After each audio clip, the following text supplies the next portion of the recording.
ให้อายแน่ว่ายังแค่ยังเหลือฮักอยู่แค่ไหน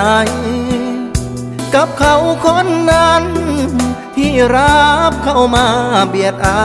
ยเป็นแค่ช่วงเพลอหัวใจหรือคิดมากไปกว่านั้นอยากให้หัวอายเดือดร้อนใจมันรับบ่ได้ที่เห็นเขามาเกี่ยวพันทั้งน้อยใจเจ้าทั้งอายสายตาชาวบ้านบ่อยากให้ทิ้งไว้นานรบกวนเจ้าตัดสินใจ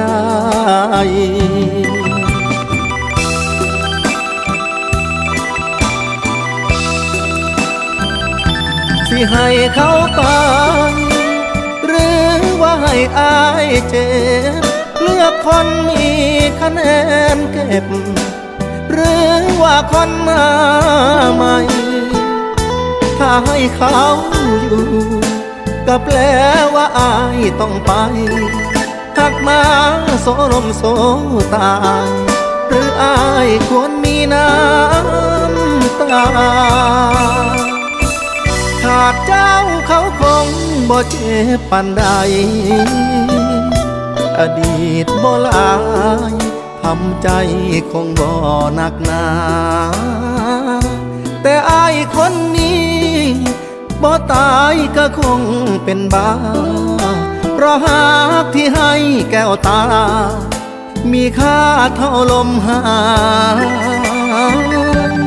ใจ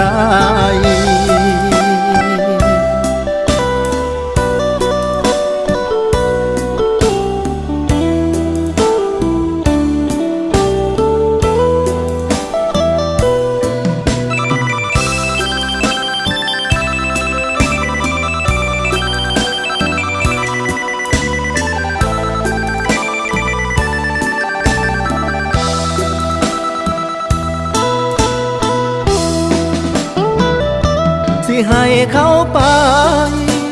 หรือว่าให้อายเจ็บเลือกคนมีคะแนนเก็บหรือว่าคนมาใหม่ถ้าให้เขาอยู่ก็แปลว่าอายต้องไป